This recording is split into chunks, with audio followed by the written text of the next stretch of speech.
అందరికీ వందనములు. ప్రియమైనటువంటి దేవుని ప్రజలారా, దేవుని బిడ్డలారా, మన ప్రభువైన యేసుక్రీస్తు నామం పేరట ఈ ఉదయకాలం పడకల మీద నుంచి లేకపోతేనే ప్రభు యొక్క కృపావర్తనం వింటున్న మీ అందరికీ శుభాభివందనములు.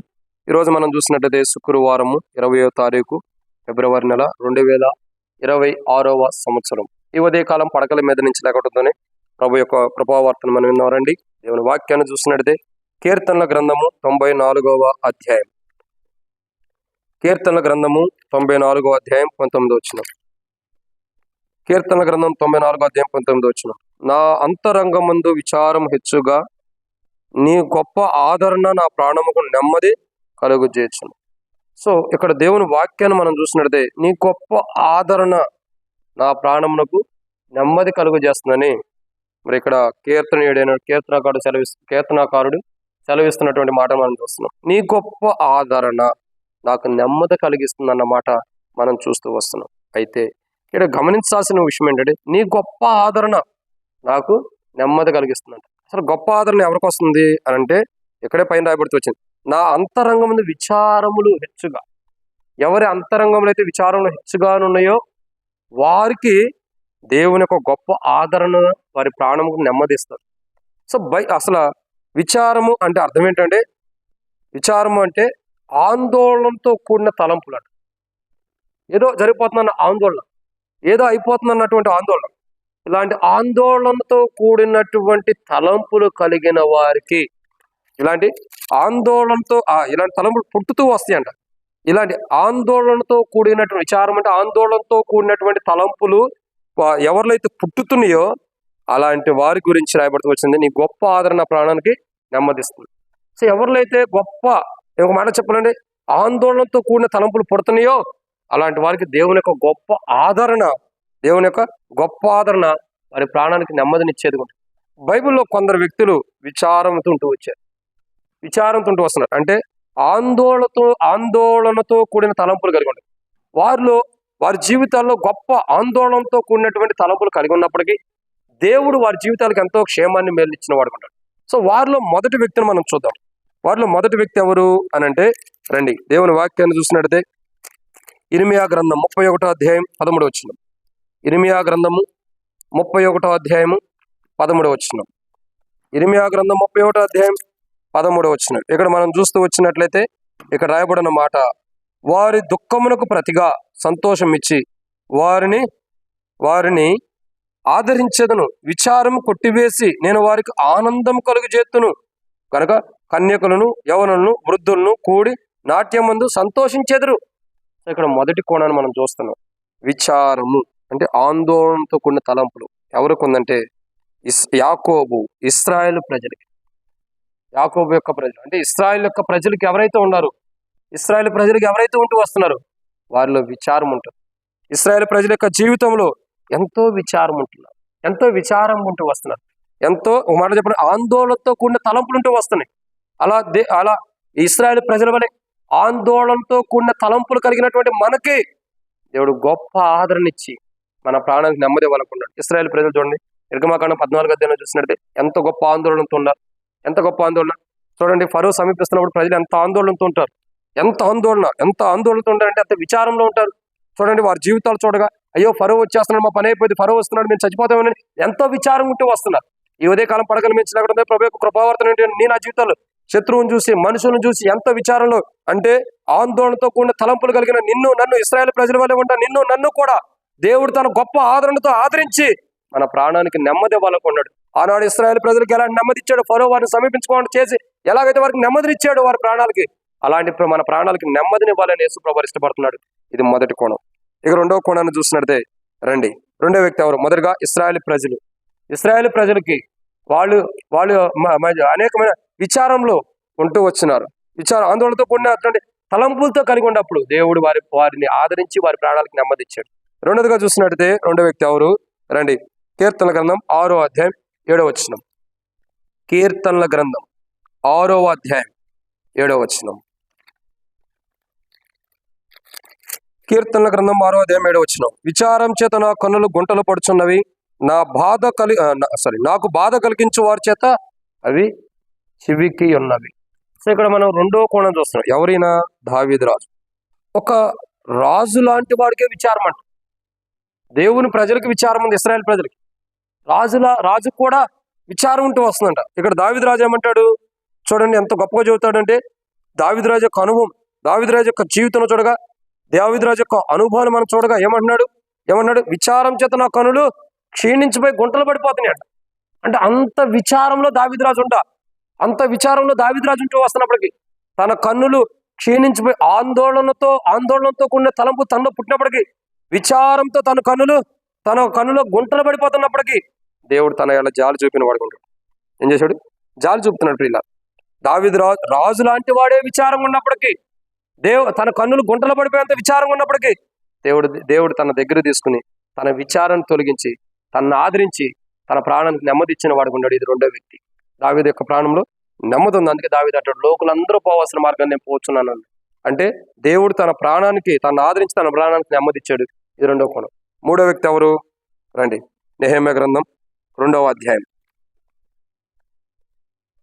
నెహెమ్యా గ్రంథం 2వ అధ్యాయం మొదటి 2 వచనాలు. అటు తర్వాత ఇక్కడ రాజు యొక్క ఏలుబడి కాలం మందు ఈ నెహెమ్యా యొక్క జీవితాన్ని చూస్తున్నాం. 20 అర్తాహాషాస్తు రాజు ఏలుబడి కాలమున 20వ సంవత్సరంలో నీసా మాసమందు రాజు ద్రాక్షారసం తాగవలని చూచుండగా, నేను ద్రాక్షారసం తీసుకొని రాజునకు అందించి తిని అంతకు పూర్వం నేను ఎన్నడూ అతని ఎదుట విచారం గుండలేదు. కాగా రాజు, నీ వ్యాధి లేదు కదా, నీకు వ్యాధి లేదు కదా, నీ ముఖం విచారం ఉన్నదేమి, నీ హృదయ దుఃఖము చేతనే అది కలిగినదని నాతో అన్నగా. సో ఇక్కడ మూడో వ్యక్తి ఎవరంటే నెహెమ్యా. నెహెమ్యా యొక్క జీవితంలో విచారంతో ఉండడు, ఆందోళనతో కూడిన తలం. ఎందుకు? యెరూషలేము కాల్చబడింది, యెరూషలేము ప్రాకారాలు కాల్చివేయబడ్డాయి, యెరూషలేము కాల్చబడింది, యెరూషలేము ప్రాకారాలు కాల్చివేయబడ్డాయి అన్నప్పుడు నెహెమ్యా యొక్క జీవితంలో ఆందోళనతో కూడిన ఆలోచన, ఎన్నో ఆందోళనతో కూడిన ఆలోచన. అయ్యో, నా పితరుండి పట్టణం కాల్చివేయబడింది, నా పితరుండాల్సిన పట్టణం కాల్చివేయబడింది, దేవుడు నివసిస్తున్నటువంటి స్థలం, మహోన్నతుడైన దేవుడు నివసించాల్సిన స్థలం కాలిపోతూ వచ్చింది, ఆ ప్రాకారాలు కాలిపోతూ వచ్చింది, ఆ పట్టణం కాలిపోయిందని ఎంతో విచారం ఉంటూ వస్తున్నాడు రాజు ఎదుట. ఇలా నెహెమ్యా యొక్క విచారం, ఎంతో విచారంగా ఉన్నటువంటి నెహెమ్యాని దేవుడు ఆదరించి అతడు వెళ్ళి తిరిగి యెరూషలేము ప్రాకారాలు తిరిగి కట్టేటట్టు దేవుడు చేస్తూ వచ్చాడు. అతనికి నెమ్మదిని దేవుడు ఇచ్చాడు కట్టించి. ఎంత గొప్ప నెమ్మది. పడిపోయిన ప్రాకారం తిరిగి పడిపోయిన ప్రాకారం నిమిత్తమై నెహెమ్యా విచారంతో ఉన్నప్పుడు దేవుడు తనను ఆదరించి ఆ పడిపోయిన ప్రాకారం కట్టేటట్టు తనను ఏర్పరచుకుని ఆ ప్రాకారాలను కట్టిన తర్వాత చక్కగా ఎంతో గొప్ప నెమ్మదిని దేవుడు నెహెమ్యాకి ఇస్తూ వచ్చాడు, తన ప్రాణానికి కూడా. అప్పటి వరకు తన ప్రాణం ఎంతగానో మరి ఆందోళనతో కూడి ఉంది. ఎప్పుడైతే దేవుడు తనతో మాట్లాడి యెరూషలేము ప్రాకారం కట్టిస్తూ వచ్చాడో, దేవుని ప్రణాళికలో దేవుని ప్రణాళికలో ఎప్పుడైతే యెరూషలేము ప్రాకారం కట్టాడు, అప్పుడు తనకు ఆదరణ ఇవ్వబడుతూ వచ్చింది, తన ప్రాణానికి నెమ్మది ఉంటూ వచ్చింది. ఇది మూడో వ్యక్తి. ఇక నాలుగో వ్యక్తిని చూద్దారండి. ఎస్తేరు గ్రంథం 4వ అధ్యాయం 4వ వచనం. ఎస్తేరు యొక్క పనికత్తులను ఆమె దగ్గరనున్న షండులను వచ్చి జరిగిన దాన్ని ఆమెకు తెలియజేయగా ఇక్కడ ఏం జరుగుతుంది? రాణి గొప్ప మనోవిచారం గలదై.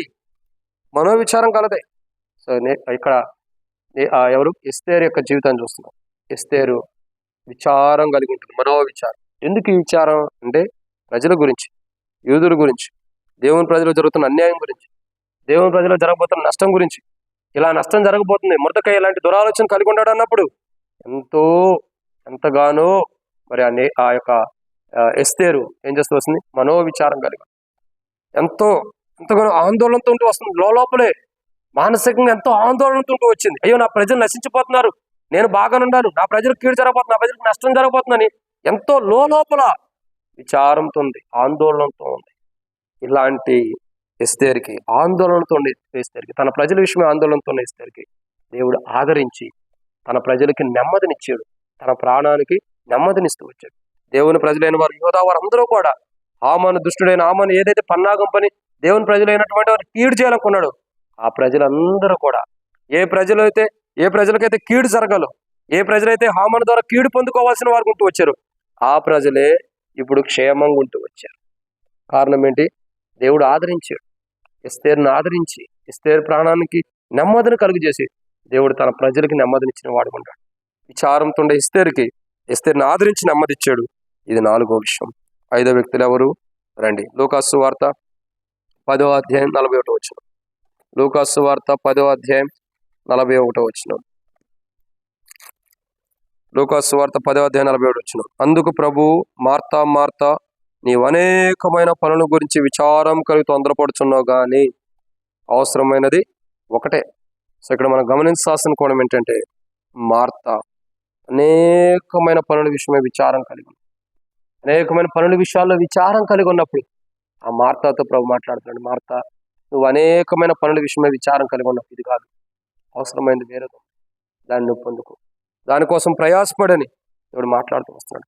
అనేకమైనటువంటి పనుల భారం కలిగి విచారంతో ఉన్నటువంటి, అనేకమైనటువంటి పనులు పెట్టుకుని ఆందోళనలు ఉన్నటువంటి మార్తాతో దేవుడు మాట్లాడుతూ వస్తున్నాడు. ఆదరించి తనకు నెమ్మది ఇవ్వడానికి తను మాట్లాడుతూ వస్తున్నాడు. ఈరోజు ప్రేమ దేవుని బిడ్డలారా, మన జీవితాల్లో మనం కూడా ఇశ్రాయేలు ప్రజల వలె శత్రువులను చూసి ఆందోళన ఉంటున్నామా, ఇంకా విచారంగా ఉంటున్నామా శత్రువుని చూసి? లేదా దావీదు రాజు వాళ్ళు రాజు అయ్యేటప్పుడు కూడా కొన్ని పరిస్థితులను బట్టి విచారంగా ఉంటున్నామా మనం కూడా? ఇంకా నెహెమ్యా వలె కూలిపోయిన ప్రాకారాల కొరకు విచారంగా ఉంటున్నామా? ఎస్తేరు వలె మన ఇంటి వారి కొరకు, మన ప్రజల కొరకు విచారంగా ఉంటున్నామా? లేదంటే మార్తా వలె అనేకమైన పనుల విషయాల్లో విచారంగా ఉంటున్నావా? నువ్వు ఏ పనుల్లో ఉండాలి, నీ పనుల భారం దేవుని మీద ఆయన చూసుకుంటాడు, నీకు నెమ్మది ఇస్తాడు, నేను ఆదరించి. నీ పన్ను నువ్వు చేయలేవు, దేవుని మీద వేస్తే దేవుడే నీ పన్నుల భారాన్ని ఆయన భరించే వాడుకుంటాడు. పనులు ఆయన మీద, నీ విచారంలో ఈ విచారంలో ఏతుండేవి అవన్నీ ఆయన మీద. ఈరోజు ప్రియ సహోదర సహోదరి, వాక్యం వింటున్న నా జీవితాల్లో, వాక్యాన్ని వింటున్న వారి జీవితాల్లో మనం పడకమించలేకుండా ప్రభు యొక్క కృపావర్తన వింటున్న మన జీవితాల్లో ఇంకా ఏదైనా విచారంతో మీరుంటే, ఈ వీడియో వింటున్న మీరు ఇశ్రాయేలు ప్రజల వలె, దావీదు రాజు వలె, నెహెమ్యా వలె, ఎస్తేరు వలె, మార్తా వలె, ఇంకా ఏదైనా ఇంకా ఎవరి వలె అయినా సరే విచారంగా మీరుంటే, ఇంకా దేన్ని బట్టైనా ఆందోళనతో కొన్ని తలంపులు మీలో ఉంటే, ఏ విషయంలోనైనా అనారోగ్యాన్ని బట్టి ఆందోళన వస్తుందా, ఏమవుతుందని? బలహీనతను బట్టి ఆందోళన వస్తుందా? సమస్యను బట్టి ఆందోళన వస్తుందా? వ్యాధిని బట్టి ఆందోళన వస్తుందా? దుఃఖాన్ని బట్టి ఆందోళన వస్తుందా? ఏ విషయాన్ని బట్టి నువ్వు విచారంతో ఉన్నావో, ఈరోజు నీ విచారమును తీసివేసి నిన్ను ఆదరించి నీకు నెమ్మది ఇవ్వడానికి దేవుడు ఇష్టపడుతున్నాడు. అట్టి రీతిలో నీకున్న విచారం అంతా, నీ అనారోగ్యాన్ని బట్టి కానీ, సమస్యలను బాధలు బట్టి కానీ, నీ పిల్లలను బట్టి కానీ, నీ కుటుంబాన్ని బట్టి కానీ, నీ భర్తను బట్టి, భార్యను బట్టి కానీ, నీ ఇంటిని బట్టి కానీ, నీ కలిగిన వాటిని బట్టి కానీ, దేన్ని బట్టి నువ్వు విచారంగా ఉన్నావో, ఈరోజు ఆ విచారమును తీసివేసి ఆయన ఆ ఆందోళన తీసివేసి నీకు నెమ్మది ఇవ్వాలనుకుంటున్నాడు. ఆ ఆందోళన పుట్టించే తలంపులు నీలో నుంచి తీసివేసి, ఆ భయాన్ని పుట్టించే తలంపులు, ఆ విచారం కలిగించే తలంపులు ఏవైతే నీలో వస్తున్నాయో వాటిని తీసివేసి దేవుడు నీకు నెమ్మది ఇవ్వాలని ఇష్టపడుతున్నాడు. అలా దేవుని ద్వారా నెమ్మదిని పొందుకోవాలంటే ప్రార్థన దగ్గరకు రా. ప్రార్థన చేస్తాను నీ కోసం. నువ్వు కూడా ప్రార్థన గురించి ప్రార్థన చేసుకో. ప్రభా, ఈ విచారములు నాలోకి వస్తున్నాయి, ఇలాంటి విచారములు నాలో ఉంటున్నాయి, ఇలాంటి ఆందోళనతో కూడిన తలంపులు ఎన్నో, నా అనారోగ్య విషయంలో, నా కుటుంబ విషయంలో, నా పిల్లల విషయంలో, నా భర్త విషయంలో, నా భార్య విషయంలో, నా అన్నదమ్ముల అక్క చెల్లి విషయాల్లో, అనేకమైన విషయాల్లో నాకు ఆందోళన కలుగుతుంది, విచారం వస్తుంది. ఈ ఆందోళనతో కూడినటువంటి తలంపు నాలో తీసివే ప్రభు అంటే ప్రభు తొలగించి మనకు మంచి ప్రశాంతతో కూడిన క్రైస్తవ జీవితాన్ని ప్రవహిస్తాడు. అట్లాంటి క్రైస్తవ జీవితాన్ని ప్రభు ఇచ్చినట్లు ప్రభు సాయం చేయను కాక ప్రార్థన. ప్రేమ కలిగిన తండ్రి వందనాలు. మాలో ఉన్న ఆందోళన తీసివేసి ఈరోజు మమ్మల్ని ఆదరించి, దేవ మా ప్రాణాలకి నెమ్మదిని కలుగు చేయండి. మీరు మమ్మల్ని ఆదరించి నెమ్మదిని కలుగు చేయాలంటే మాలో ఉన్న విచారము పోవాలి, ఆందోళనతో కూడిన తలంపులు పోవాలి, అవి తీసేయండి. మేము కూడా 5 వ్యక్తుల్లాగా ఉన్నాం. ఇశ్రాయేలు ప్రజల వలె, దావీదు రాజు వలె, నెహెమ్యా వలె, ఎస్తేరు వలె, ప్రభు మార్తా వలె మాలో అనేకమైన విచారములు ఉన్నాయి, అనేకమైన ఆందోళనతో కూడిన తలంపులు ఉన్నాయి.